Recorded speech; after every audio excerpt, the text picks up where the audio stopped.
তোমাদের অনেক আগেই আমি বলেছি, যারা গ্রুপ সি গ্রুপ ডি চাকরি করবে তাদের ইন্টারভিউটা কিন্তু ভালো করে দিয়ে আসতে হবে। কারণ আমি আগেই বলেছি যে ইন্টারভিউ যার, চাকরি তার। কেন এই কথাটা বলছি? কারণ ইন্টারভিউ এমনও হবে যে কেউ 5 পাবে, 5-এ 5 পাবে, আবার কেউ এমনও হবে যে 1 পাবে, বা কেউ 0ও পেতে পারে। তো কি করলে তুমি 5-এ 5 পাবে?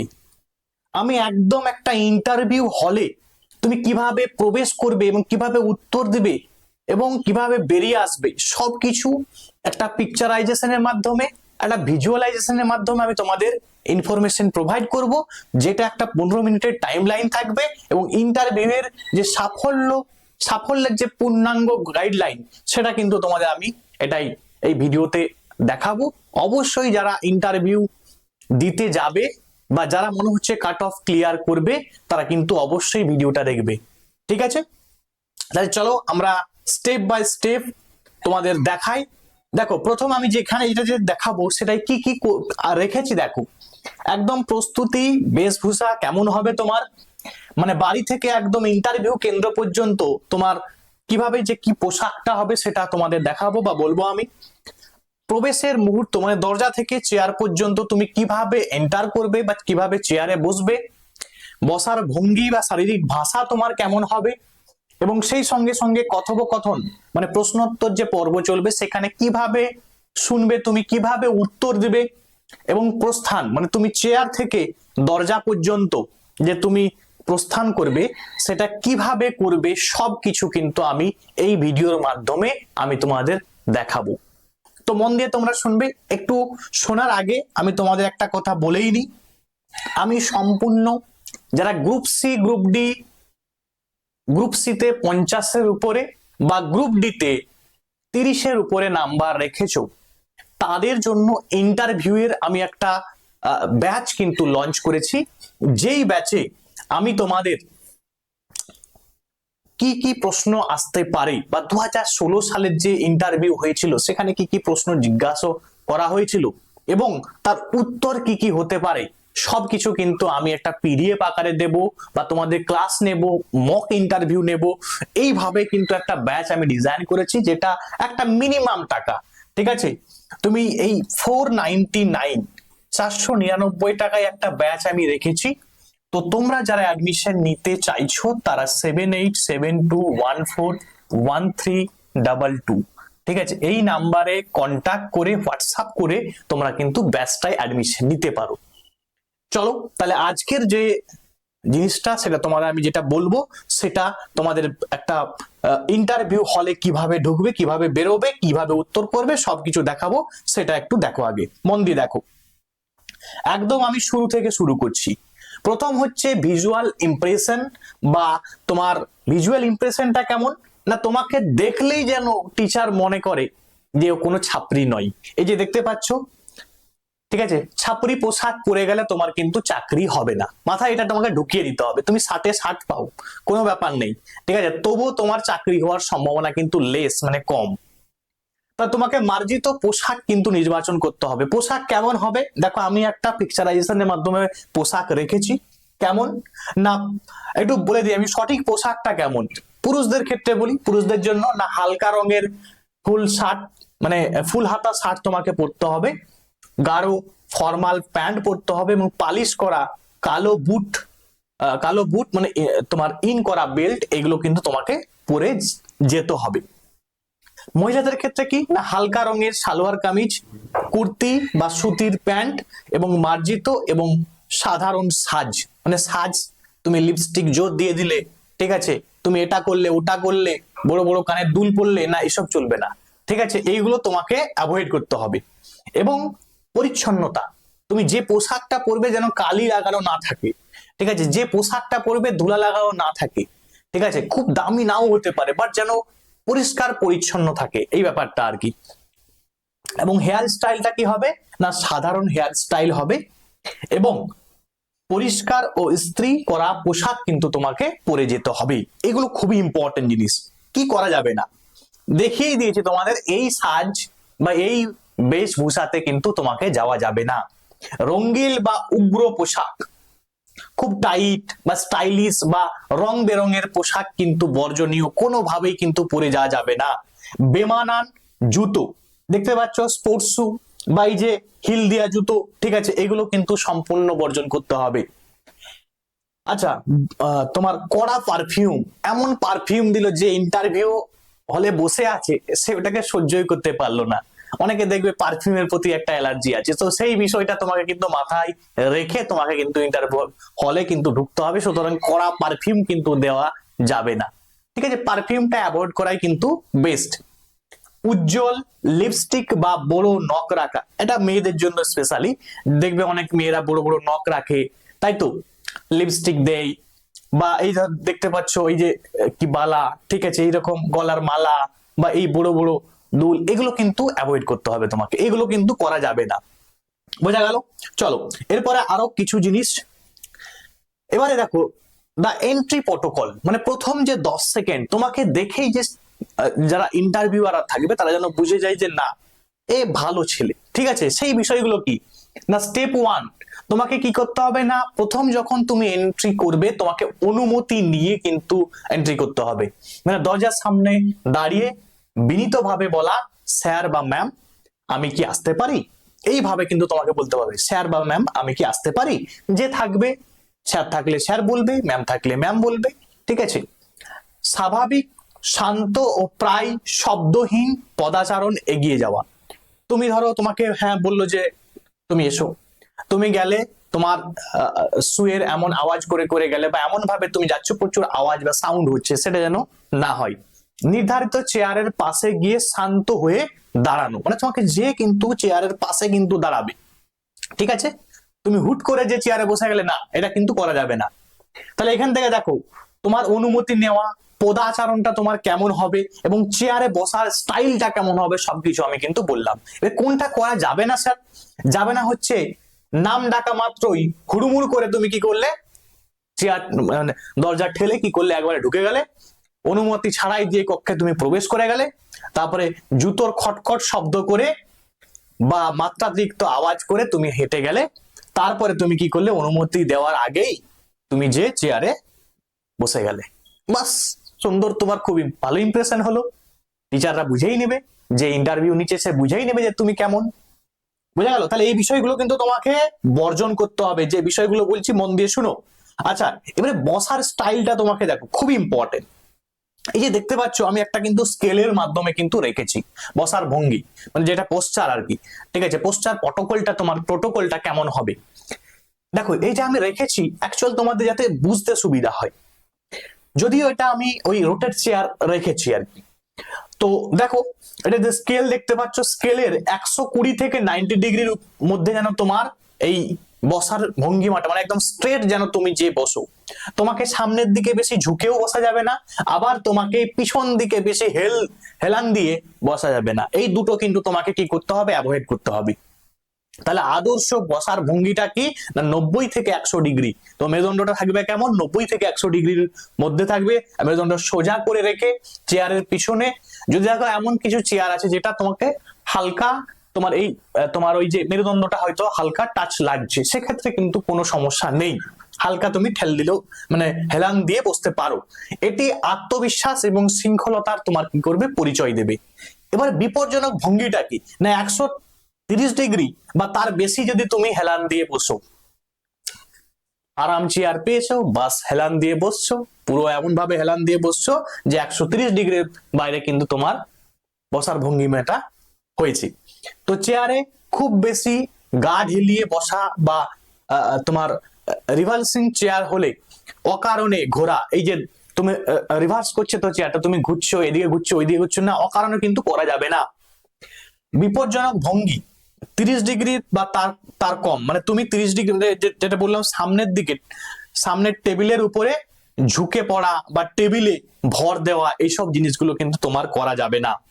খুব মন দিয়ে দেখো। আচ্ছা, একটু মনে রাখতে হবে এই বিষয়টা, বলছে বসার সময় খেয়াল রাখবেন যেন চেয়ার টানার সময় কোনো কর্কশ শব্দ না হয়, মানে একদম ধীরে সুস্থে তোমাকে কিন্তু কাজটা করতে হবে। বোঝা গেল? তুমি এমন ভাবে চেয়ারটা টানলে যেটা একটা খুব বাজে সাউন্ড আসলো, সেটা কিন্তু ইন্টারভিউয়াররা কিন্তু খারাপ চোখে কিন্তু দেখবে। এবারে দেখো, ইন্টারভিউ নিচ্ছে একজন বা তিনজন নিতে পারে, তো তিনজন তিন পাশ দুদিকে দুজন বসে আছে, মাঝে একজন বসে আছে।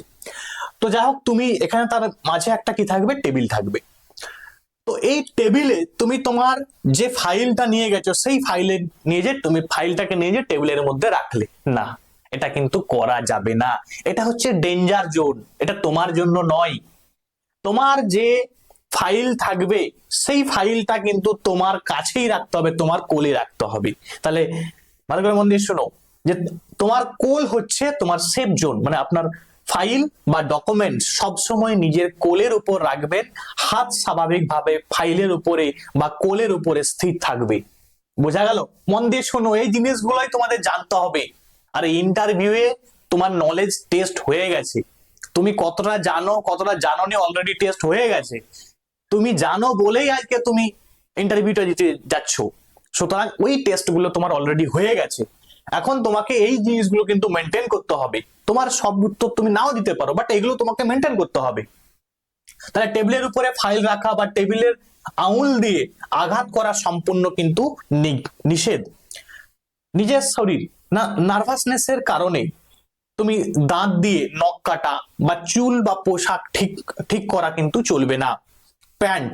প্যান্টের ক্ষেত্রে কি হয় না, প্যান্ট টেনশনে হাত ঘেমে গেলে প্যান্টের উপর হাত ঘষে মোছা অত্যন্ত দৃষ্টিকটু এবং বর্জনীয়। মানে অনেকের ঘেমে গেছে, যত ইন্টারভিউ এর হলে ঢুকলেই দেখবে একটু হয়তো নার্ভাসনেস অনেকের ফিল হয়, যে কারণে ঘেমে যায়। তখন কি করছে, সে প্যান্টে হাত মুছছে, বাস সুন্দর হয়ে গেল। এটা করা কিন্তু একদম যাবে না। বোঝা গেল? আচ্ছা, আই কন্টাক্ট রাডার বা দৃষ্টিভঙ্গির সঠিক ব্যবহার। মন দিয়ে শুনো, এই যে টেবিল আছে, টেবিলে তিনজন বসে আছে, তোমার আই কন্টাক্টও কোন দিকে হবে? তোমার আই কন্টাক্টটা যে তোমাকে প্রশ্ন করছে তার দিকে হবে। উত্তর যখন দেবে অবশ্যই তার দিকেও তাকাবে, পাশাপাশি যে যারা আছে তাদের দিকেও একটু তাকিয়ে শেষে আবার যেন উত্তরের শেষে যেন ওনার কাছে আবার ফিরে আসবে। এমন নয় যে তুমি উত্তর দিলে যে প্রশ্ন করছে তার দিকেই শুধু তাকিয়ে উত্তর দিচ্ছে, এরকমটা নয়। কিন্তু যদি আরো পাশে দুজন থাকে তাদের দিকেও একটু তাকাবে, এটা হচ্ছে নিয়ম আর কি। ঠিক আছে, তুমি একজন প্রশ্ন করছে তার দিকেই তাকিয়ে উত্তর দিচ্ছ, পাশের দিকে তুমি কিছু মনেই করছো না, এরকম ব্যাপারটা কিন্তু নয়। তোমার উত্তর দেওয়ার সময় একটু আই কন্টাক্ট সবার দিকেই কিন্তু রাখতে হবে। তিনজন টেবিলে থাকলে তিনজনের দিকে কিন্তু আই কন্টাক্ট রাখতে হবে।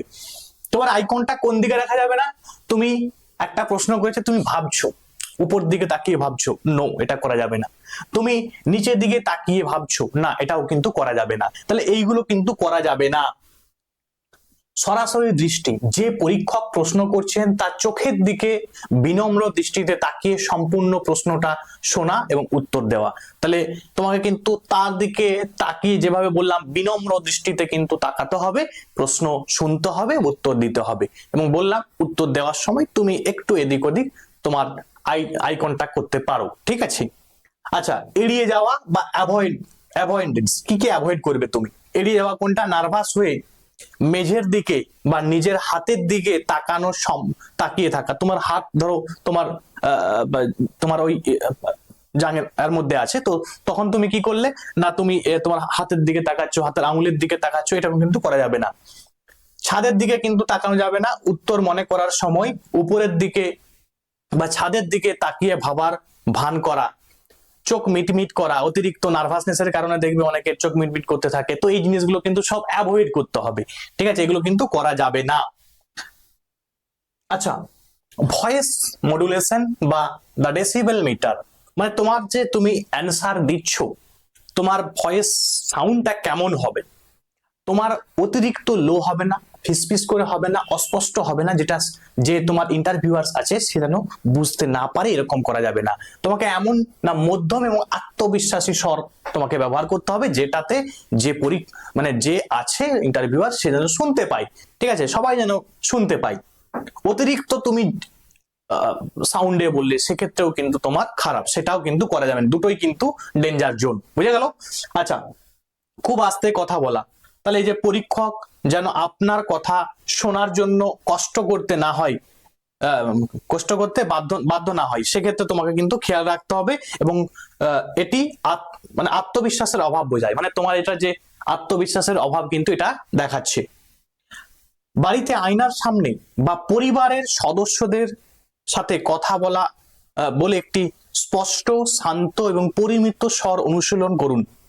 তো এই জন্যই আমি বলবো যে তোমাকে মক ইন্টারভিউ দিতে হবে, ঠিক আছে? সে তুমি আমার কাছে তোমার দিতে পারো, আমি বললাম তোমাদের যে আমি একটা সিস্টেম করেছি যেখানে মক ইন্টারভিউ নেওয়া হবে, ঠিক আছে? তো তোমরা এটা করতে পারো, বলেইছি তোমরা, তার জন্য তোমাদেরকে ওই 7872141322 এই নাম্বারে কন্ট্যাক্ট করে, ঠিক আছে, 499 আমি একটা ব্যাচ রেখেছি যেখানে মডেল প্রশ্ন উত্তর অনেক কিছু তোমাদের আমি কিন্তু যেগুলো প্রোভাইড করবো, যেগুলো প্রয়োজন একটা ইন্টারভিউ এর জন্য। এবং অতিরিক্ত চিৎকার না করে এমন ভাবে তুমি উত্তর দিচ্ছ, হ্যাঁ স্যার আমি চাকরিটি চাই স্যার, ঠিক আছে, এইরকম ধরনের কোশ্চেন মানে জোরে জোরে তুমি বলছো, অতিরিক্ত উচ্চ স্বরে বা আক্রমণাত্মক ভঙ্গিতে কথা বলে শৃঙ্খলা ভঙ্গের সমতুল্য, তাই এগুলো কথা কিন্তু এরকম ভাবে বলা কিন্তু যাবে না। যেভাবে তোমাকে আমি বললাম সেভাবে কিন্তু উত্তর দিতে হবে। দেখো এবারে কিছু জিনিস তোমাকে মনে রাখতে হবে যে তোমার বাচন ভঙ্গিটা কেমন হবে, কেমন হবে না, সেগুলো কিন্তু তোমাদের আমি একটু বলে দিচ্ছি, মন দিয়ে শুনে নাও। দেখো সম্পূর্ণ শোনা মানে কি হলো, অ্যাকচুয়াল যেটা হয়, মানে আমি ধরো যখন আমি পড়াই, আমি একটা প্রশ্ন করছি, প্রশ্নটা হাফ করার আগে দেখবি অনেকে উত্তর দিয়ে দিই, সে ভাবে যে আমি বেশি কিছু জানি, ঠিক আছে? এটার জন্য অনেকে কিন্তু করে না, এটা ইন্টারভিউ হলে কিন্তু করা যাবে না। তো যাই হোক, সম্পূর্ণ শোনা, পরীক্ষকের কথা শেষ হওয়া পর্যন্ত ধৈর্য করে শুনতে হবে তোমাকে যে কি প্রশ্ন স্যার করছে। প্রশ্নের আচ্ছা শুদ্ধ ভাষা, প্রশ্নের উত্তর শুদ্ধ ভাষা বা শুদ্ধ ইংরেজিতে যে কোনো একটি ভাষায় তোমাকে কি করতে হবে, উত্তর দিতে হবে। আর দুটো মিশে গেলে গুলচন্ডারি দোষ।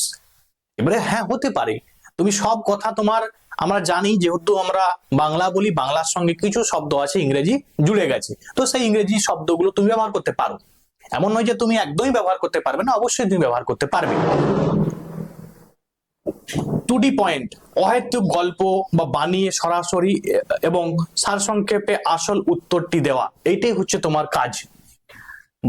বর্জনীয় বাচন ভঙ্গি কোনটা না, তাড়াহুড়ো প্রশ্ন, ঠিক আছে, তাড়াহুড়ো করা, ধরো প্রশ্ন শেষ হওয়া আগেই মাঝপথে উত্তর দেওয়া শুরু করলে তুমি yes sir I came from Purulia, বুঝলেন তো, মানে অর্ধেক বাংলা অর্ধেক ইংরেজি মিশ্রণ করা, এরকম কিন্তু চলবে না। আচ্ছা ওভার স্মার্টনেস মানে অহেতুক ইংরেজি টার্ম ব্যবহার করা, বা এটা তো লজিক স্যার, ঠিক আছে, এর মতো অপেশাদার শব্দ ব্যবহার করা, তো এইরকম কোনো আর্গুমেন্টে কিন্তু তোমাকে যাওয়া যাবে না, ঠিক আছে, এটা কিন্তু মাথায় খেয়াল রাখতে হবে। চলো আরো দেখি কিছু জিনিস। অজানা প্রশ্নের তোমার মানে নেভিগেশনটা কেমন হবে, মানে সততাই সেরা নীতি, এটাই তোমাকে কিন্তু মাথায় রাখতে হবে যে হ্যাঁ হতে পারে এমন কিছু প্রশ্ন আসতে পারে যেটা তোমার জানা নেই, সেক্ষেত্রে দেখো পরীক্ষক এমন কিছু জিজ্ঞাসা করলেন তার উত্তর আপনার জানা নেই, তখন তুমি কি করবে, দুঃখিত স্যার এই বিষয়টি বা এই প্রশ্নটি আমার এই মুহূর্তে জানা নেই বা আমার এই মুহূর্তে মনে পড়ছে না, এটা বলতে পারো সুন্দরভাবে, বা আমার শোনা হচ্ছে না স্যার, একই ব্যাপার, কোনো সমস্যা নেই। কারণ এটা তোমার ভালো ইমপ্রেশন বোঝাচ্ছে, এর মাধ্যমে তোমার সততা বোঝাচ্ছে, নম্রতা বোঝাচ্ছে, এবং সব জানতার চেয়ে এই সত্য স্বীকার করা কিন্তু অনেক বেশি ইতিবাচক। তুমি জানো না কোনো প্রশ্নের উত্তর, তুমি কি করলে, জানা না সত্ত্বেও গল্প বানিয়ে জিলিপির প্যাচের মতো উত্তর ঘোরানোর চেষ্টা করা, এটা কিন্তু একদমই করতে যাবে না। কেন, এটি ক্ষতিকারক, ইন্টারভিউয়াররা এটি সহজে ধরে ফেলেন এবং এর ফলে আপনার আত্মবিশ্বাস যোগ্যতা সম্পূর্ণ কিন্তু নষ্ট হয়ে যায়। তাহলে তোমাকে ভান করা যাবে না, জানো না তো জানো না, সরাসরি বলে দাও, অতিরিক্ত ভান করতে যাবে না, বোঝা গেল? আচ্ছা, এবং আরো একটা জিনিস হয়, আমি দেখেছি আর কি, মানে বা শুনেছি এই ব্যাপারটা, মানে কোনো একটা প্রশ্ন করলো, তুমি আবার বললেন, ধর পরীক্ষক কথা বুঝতে পারলে না, না পারলে তুমি কি বলছি কি বললেন আর এরকম ভাবে করা কিন্তু যাবে না। ধরো কেউ একটা ইন্টারভিউর একটা প্রশ্ন করলো, তুমি প্রশ্নটা শুনে তুমি কি করলে, তুমি বুঝতে পারলে না, ঠিক আছে, এবার তুমি বললে কি বললেন, এরকম ধরনের কথা না, এরকম কিন্তু বলা যাবে না, তোমাকে নম্র ভাবে বলতে হবে যে স্যার যে প্রশ্নটি আপনি করেছেন আপনি পুনরায় আরেকবার বলতে পারেন, ঠিক আছে। তো এই ধরনের নম্র ভাবে তোমাকে বলতে হবে, সম্পূর্ণ ডিপেন্ড অন ইন্টারভিউয়ার্স। তোমাকে প্রশ্নটা আরেকবার বলতেও পারে আবার নাও বলতে পারে, ঠিক আছে, সুতরাং এই ধরনের কথা কিন্তু বলতে হবে। এটা মাথায় খেয়াল রাখতে হবে। আচ্ছা, প্রস্থান প্রোটোকল মানে শেষে যখন শেষ ইমপ্রেশনটা তোমার কেমন হবে, এই যে এই কেসটা হওয়া যাবে না।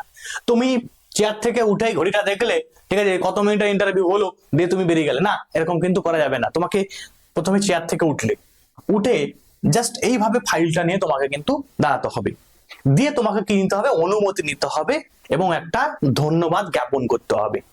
কি করবে না, ইন্টারভিউ শেষ হলে পরীক্ষকরা যখন বলবেন যে আপনি এবার আসতে পারেন, তখন বিনীতভাবে ধন্যবাদ স্যার বা ধন্যবাদ ম্যাম জানালে বলে সম্মতি জানিয়ে চেয়ার থেকে উঠুন। ঠিক আছে, সম্মতি জানিয়ে কিন্তু চেয়ার থেকে তোমাকে উঠতে হবে।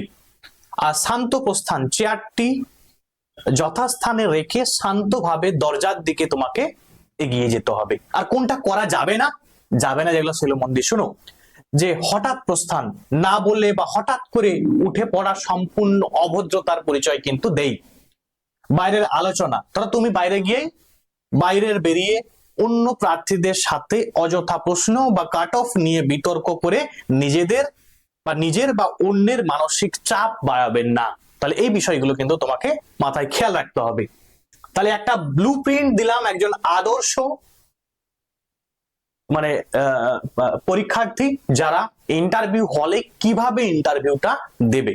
তাহলে ইন্টারভিউ দিতে গেলে তোমাদের কয়েকটা জিনিস আমি তোমাদের বলেই দিয়েছি। পোশাক প্রয়োজন, স্ট্রং মাইন্ডসেট প্রয়োজন, ঠিক আছে, এবং তোমাকে এমন কিছু প্রশ্ন আসবে যেখানে তোমাকে নিরপেক্ষ এবং বুদ্ধিদীপ্ত উত্তর দিতে হবে। সেগুলো যদিও আমি তোমাদের যখন করাবো, ঠিক আছে, আমি সেগুলো উত্তর দিয়ে দেবো। এমন কিছু পলিটিক্যাল কোশ্চেন দিয়ে দিবে যে তুমি ধরো কিছু পলিটিক্যাল প্রশ্ন করতেই পারে তোমাকে, যে তোমার কোন পার্টিকে ভালো লাগে, এই ধরনের কিছু প্রশ্ন দিল, বা তুমি এরকম প্রশ্ন দিল যে তুমি কোন পার্টিকে আসতে চাই বা কোন আসলে ভালো হতো। এই ধরনের কোশ্চেন কিন্তু তোমাকে করতেই পারে, না করার কিছু নেই, করতেই পারে। যদি এরকম বিতর্কিত প্রশ্ন করে রেগে যাবে না, ঠিক আছে, বা তুমি কিছু মানে যে ধরনের উত্তর দেওয়া প্রয়োজন সেগুলো তোমাদের আমি শিখিয়ে দেবো, সমস্যা হবে না। কিন্তু এমন প্রশ্ন দেবে নিরপেক্ষ নিউট্রাল যেন উত্তর দিয়ে আসো তুমি, এবং ইতিবাচক তোমাদের মনোভাব কিন্তু পেশন করতে হবে। বিনম্র আচরণ তোমার অবশ্যই দরকার, যেখানে তোমাকে ধৈর্যশীল হতে হবে। কিছু সময় তোমাকে বাইরে ওয়েট করতে হতে পারে, ঠিক আছে, তোমার যেটা ইন্টারভিউ এর টাইম সেটা হয়তো পেরিয়ে গেছে, তুমি তখন যে বললে স্যার এটা আমার তো টাইম ছিল না, এরকম কিন্তু করা যাবে না। সঠিক পদক্ষেপ নিতে হবে, পরিমিত এবং যথাযথ আপনার চলন বচন এবং শারীরিক ভাষা প্রমাণ করে যে আপনি এই প্রশাসনিক এবং দায়িত্বশীল পদের জন্য সম্পূর্ণ যোগ্য এবং নির্ভরযোগ্য। এই ছিল আজকে তোমাদের একটা ব্লু প্রিন্ট। আবারও তোমাদের বলি, যারা ইন্টারভিউ সম্বন্ধে আরো ইনফরমেশন জানতে চাও, যেগুলো তোমার প্রয়োজন, এবং আমার সঙ্গে মক ইন্টারভিউ দিতে চাও, তাদের বলবো এই নাম্বারে কন্ট্যাক্ট করে তোমরা অ্যাডমিশন নিয়ে দাও। 499 একদম মিনিমাম টাকা, ঠিক আছে, 499 টাকায় তোমরা অ্যাডমিশন নিয়ে নাও। আশা করছি বহু স্টুডেন্ট নিয়েছে এর আগেও, তো তোমরাও কিন্তু অনেক ইতিবাচক ফল তোমরা কিন্তু পাবে, এবং আশা রাখছি তোমরা চাকরি পাবে। এই গ্রুপ সি বা গ্রুপ ডি তে তোমাদের সিলেকশন হবে। আজকে এখানে পর্যন্ত, থ্যাঙ্কস ফর ওয়াচিং, প্রত্যেকে ভালো থাকবে।